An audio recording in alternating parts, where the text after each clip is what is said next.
Hi everyone, this is Amaya Tala and I help people flourish in life. So today I wanted to talk about the awakening process because a lot of the people I'm starting to work with, I figured are, still in the beginning stages of awakening to a new level of truth in life and in the world. So I kind of, for all of you who are still kind of new to this, I kind of want to give you a heads up about what to expect, what it kind of looks like in a general way, so that you won't be surprised and you won't be like shocked about the journey.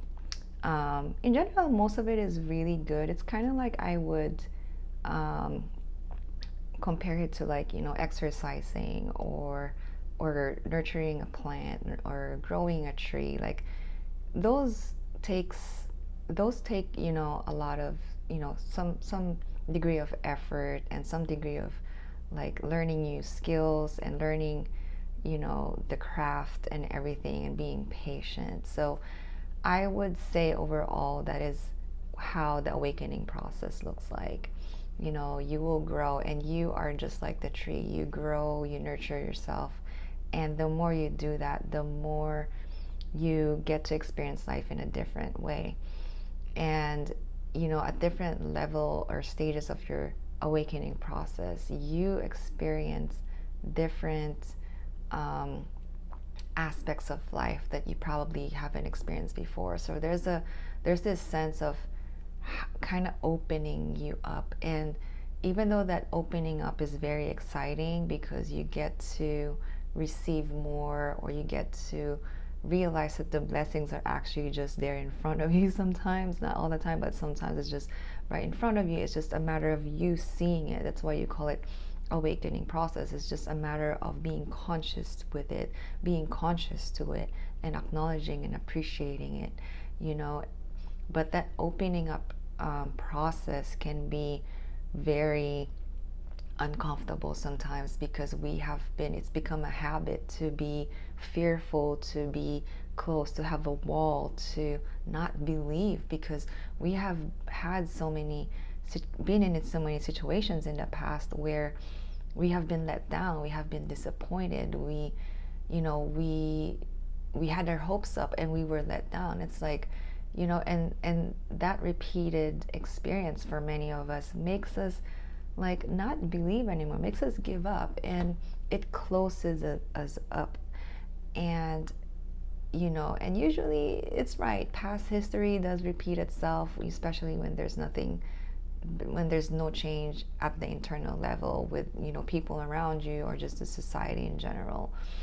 But the good thing about the situation nowadays in the world, a lot of people are starting to wake up, and that's why I'm recording this video. I didn't plan on recording anything today because I myself is also waking. I mean, it never ends. Like there's always something to wake up to, metaphorically, in life.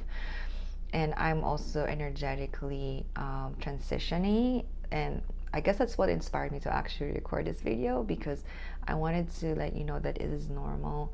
It takes patience to be comfortable with the discomfort, to be okay with not feeling good, because when you open up a gift, even though a wrapping paper doesn't feel anything, I guess, or a gift doesn't have emotions, but if it did have an emotions, when you tear that wrapping paper apart, it's not comfortable, right? It's like you're tearing something apart, and it's not comfortable for a human being to experience that. But the key is there's a gift inside. There's something in there to look into. And as much as when we open up to the beauty of the world, we also open up to our own beauty. We also become aware of what's inside of us. And many times, with people that I work with in the past and also my own experience, we can be afraid of that. Like we can have the tendency to be afraid of our own power because we don't know what to do with it, or it's like we don't know what it is, what it can do, and also because of what we've seen with other people, of how other people use that power to harm other people, you know. So there's fear there, and there's also fear of, you know, when you open up, you also become vulnerable to different energies around you, and it is a legitimate concern because we don't want to get hurt again. We don't want to, you know, experience trauma again. And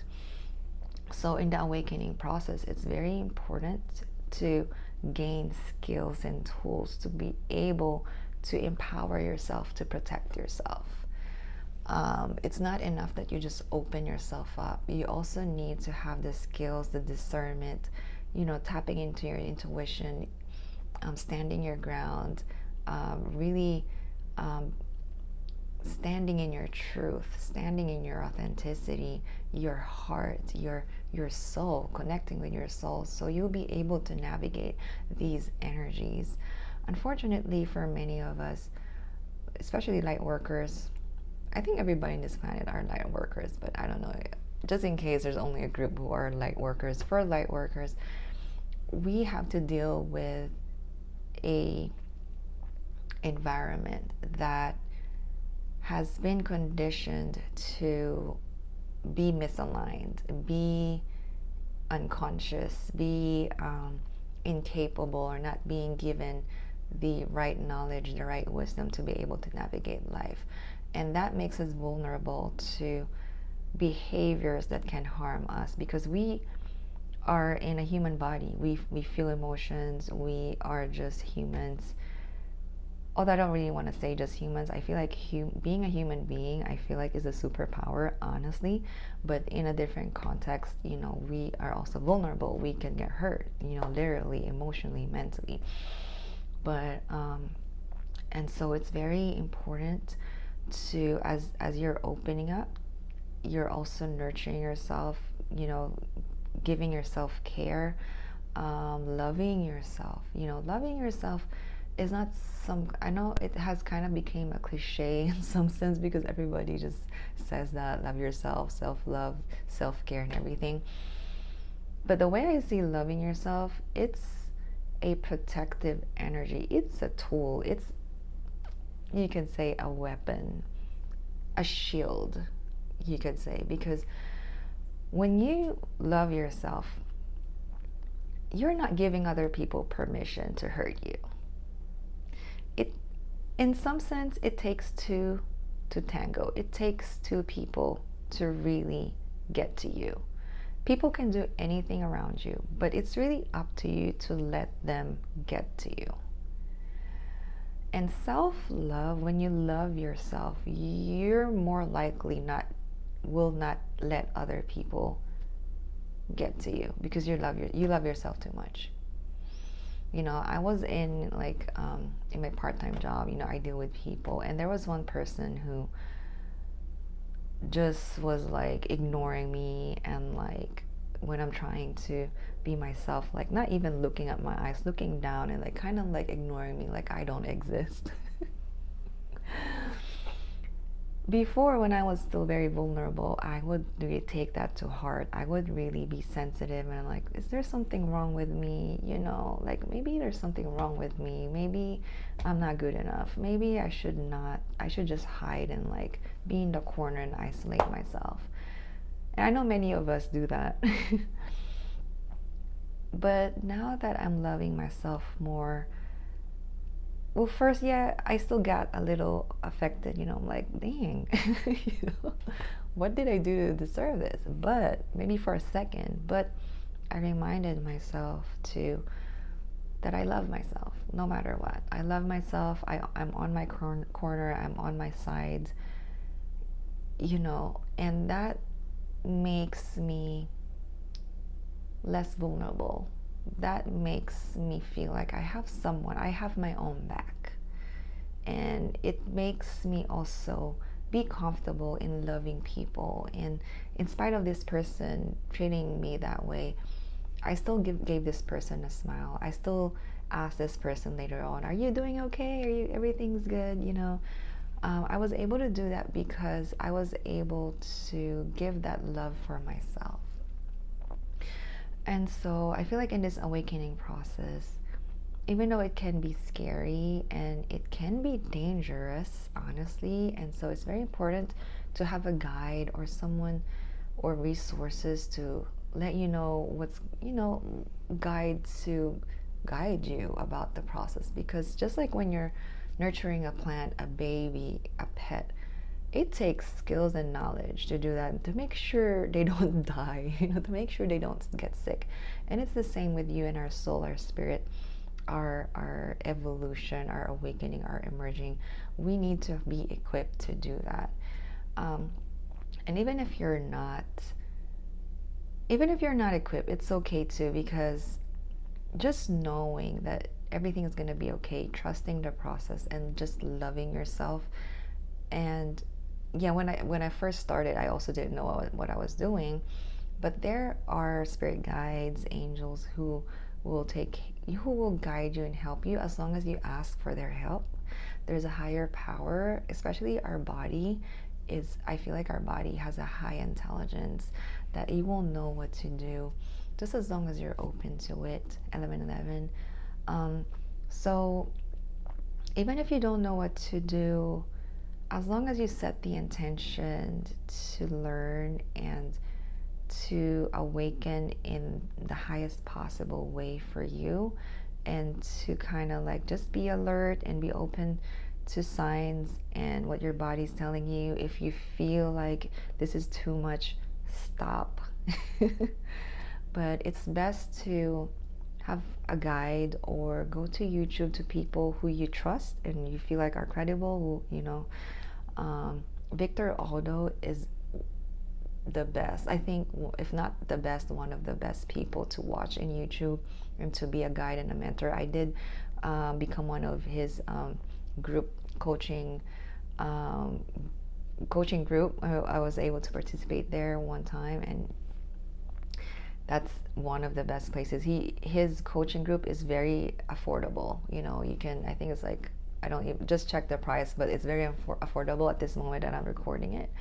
So that's a good place to go to.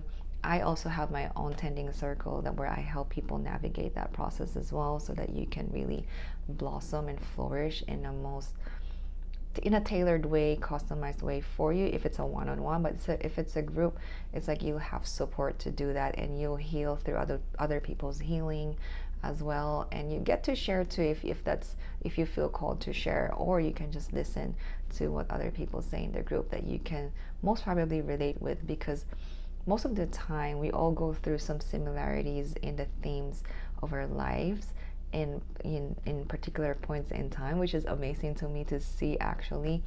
But because we're all connected, but it's an opportunity to just support us and see each other for what we're going through, and know that it's okay. It's a process, it's the journey, it's the gems that you learn through the story of your life, that you're also creating and writing yourself.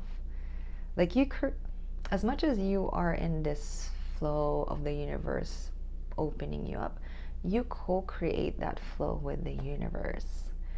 And that's something that I teach too, and you can probably also figure it out through the resources that you will be looking at. But yeah, in a nutshell, that is kind of what the awakening process is. There's some unknowns to it, some leaps of faith, depending on how brave you are, how courageous you are, how ready you are.